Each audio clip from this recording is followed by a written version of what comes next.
Hello बच्चों, कैसे हैं आप सभी। उम्मीद करती हूँ आप सभी बहुत ही अच्छे होंगे और अपनी पढ़ाई पर भी अच्छे से ध्यान दे रहे होंगे। तो आइए बच्चों, शुरू करते हैं हिंदी में हमारा पहला पाठ, जिसका नाम है बादल बरसे रे। पाठ परिचय। वर्षा की फुहार को सभी पसंद करते हैं और सभी उसका आनंद लेते हुए खुश होते हैं। सभी को वर्षा के आगमन की प्रतीक्षा होती है।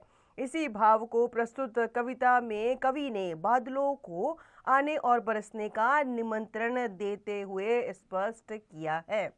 तो बारिश बच्चों सभी को अच्छी लगती है और बारिश आती है तो सब बिल्कुल झूम जाते हैं। तो यहाँ पे कवि जो है वो क्या कर रहा है, वो वर्षा ऋतु को बुला रहा है। तो इस कविता को पढ़ लेते हैं, उसका भावार्थ भी जान लेते हैं। उमड़ घुमड़ घिर आए बादल, रिमझिम बरसे रे, चप्पा चप्पा भीगा पत्ता पत्ता हरसे रे। तो जब बारिश आती है तो क्या होता है, चारों तरफ हरियाली छा जाती है। जैसे ही बारिश की बूंदें पत्तों पर पड़ती है तो वो भी क्या हो जाते हैं, वो भी हर्षित हो जाते हैं, खुश हो जाते हैं। कल ही बोली थी अम्मा, लो चिड़िया धूल निहारती और फौज की फौज चींटियां अंडे लेकर जाती। बरसेगा जब में समेटो कपड़े लत्ते रे, बादल बरसे रे।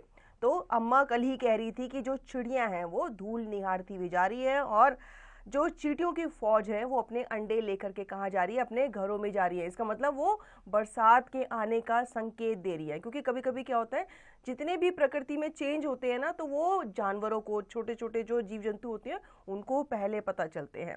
तो वही वो कह रही है कि जो चिड़ियाँ हैं वो धूल निहारती हुई जा रही है और चींटियों की फौज जो है वो अपने अपने घरों की तरफ अपने अपने अंडे लेकर के जा रही है।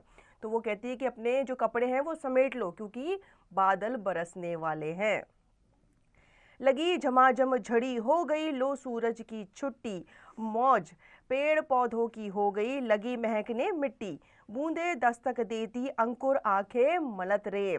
अब सूरज की क्या हो गई है, छुट्टी हो गई है। क्योंकि आपने देखा होगा जब बादल आते हैं तो सूरज छुप जाता है। तो वो कह रहे हैं कि अब सूरज की ड्यूटी जो है प्रकाश देने की, वो अब खत्म हो गई है। वो किससे गिर गया है, बादलों से गिर गया है। और पेड़ पौधों की क्या हो गई है, मौज होने लगी। और आपने देखा होगा जैसे ही बारिश की पहली बूंद पड़ती है, मिट्टी जो है महकने लगती है, क्योंकि उसमें बूंदे दस्तक देना शुरू कर देती है।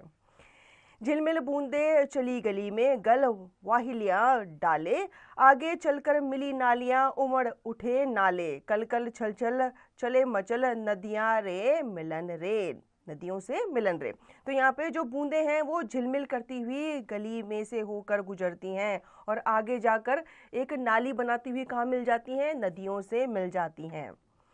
टप टप टप औलाती, छप छप छप नटखट उछले, चम चम चम चमके बिजली, तड़ तड़ बजते तबले, गड़ गड़ गड़ गरजते में कि जैसे सिंह दहाड़े रे। अब जब बारिश तेज हो जाती है तो उसकी बूंदें कैसे करती है, टप टप करने लग जाती है और छमछम करती हुई वो चीज़ों पर या जो भी बर्तन पड़े होते हैं उनमें वो आवाज़ करने लगती है। तो जो बर्तन होते हैं वो ऐसा लगता है कि वो तबले की तरह बज रहे हैं, और जो बादल होते हैं वो किसकी तरह दहाड़ते हैं, ऐसा लगता है कि वो सिंह की तरह, शेर की तरह दहाड़ रहे हैं। धूम धुआरे कजरारे प्यासे, पावस के राजा गरज गरज, तूने गर्मी का ठोक बजाया बाजा, नाचे मोर पपीहा गाए, पीपर हरसे रे, उमड़ घुमड़ गिर आए बादल, रिमझिम बरसे रे। अब धूम धुआरे जो हो जाते हैं वो कजरारे हो जाते हैं, मतलब बादल काफ़ी काले हो जाते हैं।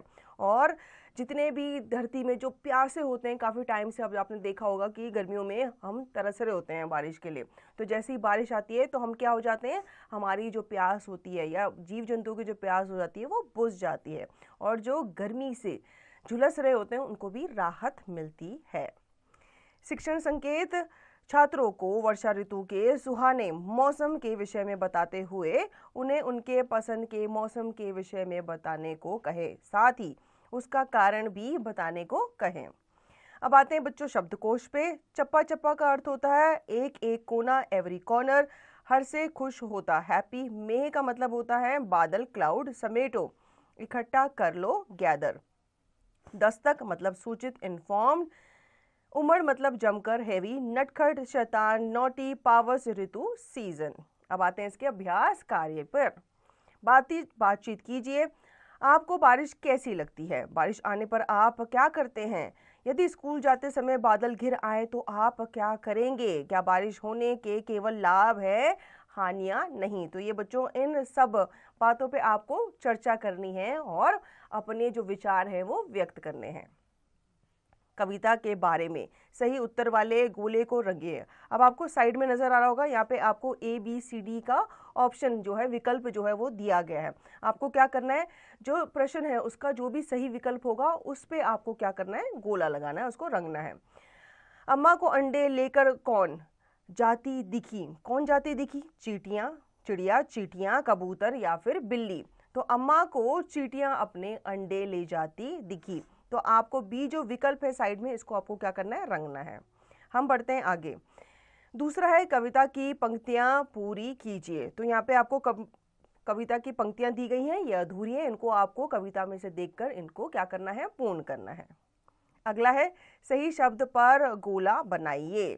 लगी झमाझम कड़ी झड़ी। लगी झमाझम क्या, कड़ी या झड़ी? तो आप झड़ी पर गोला लगाएंगे। हो गई लो सूरज की कुट्टी या फिर छुट्टी? तो सूरज की क्या हो गई, छुट्टी हो गई, तो आप छुट्टी पर गोला लगाएंगे। इसी प्रकार से आप बाकी की पंक्तियां पढ़ेंगे और जो सही विकल्प है उस पर आप गोला लगाएंगे। अब आते हैं प्रश्नों के उत्तर लिखिए पे। अम्मा कपड़े समेटने को क्यों कहती है? क्योंकि उनको पता है कि अब बारिश आने वाली है, जो कपड़े सूख गए हैं या आधे सूख चुके हैं वो दोबारा से गीले ना हो जाए, इसलिए वो कहती है कि कपड़ों को समेट लो। इसी प्रकार से आप बाकी प्रश्नों के उत्तर देंगे। हम बढ़ते हैं आगे। कविता से आगे की बात।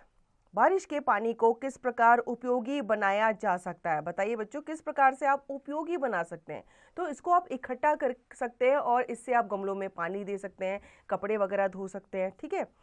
आसमान में घिर आए बादलों को देखकर आपकी माता जी क्या क्या करने लगती हैं? अब जैसे ही धूप के बाद बादल आ जाते हैं तो आपकी अम्मा, आपकी मम्मी क्या करती हैं, ये आपको बताना है।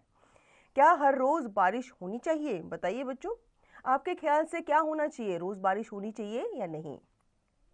भाषा का खेल, पर्यायवाची शब्द लिखिए। तो यहाँ पे आपको क्या करना है, पर्यायवाची शब्द लिखने हैं। जैसे कि बादल, बादल का एक पर्यायवाची शब्द होता है जलज, ठीक है। पेड़ का वृक्ष होता है, तरु होता है। इसी प्रकार से आप बाकी शब्दों के पर्यायवाची शब्द लिखेंगे। हम बढ़ते हैं आगे। कुछ शब्दों के एक से अधिक अर्थ होते हैं, उन्हें एकार्थी शब्द कहते हैं। दिए गए अनेकार्थी शब्दों का अर्थ के अनुसार वाक्य में प्रयोग कीजिए। अब कल का अर्थ बीता हुआ दिन भी होता है और कल का अर्थ पुर्जे भी होता है। तो आपको क्या करना है, इनका वाक्यों में प्रयोग करना है। जैसे कि कल मैं बाजार गया था, मेरे पास कल नहीं थे इसलिए मैं गाड़ी की दुकान पे या बाजार गया था उन्हें लेने के लिए, ठीक है। इसी प्रकार से कर का अर्थ होता है करना, हाथ। तो आप इसको अपने वाक्य में प्रयोग करके लिखेंगे।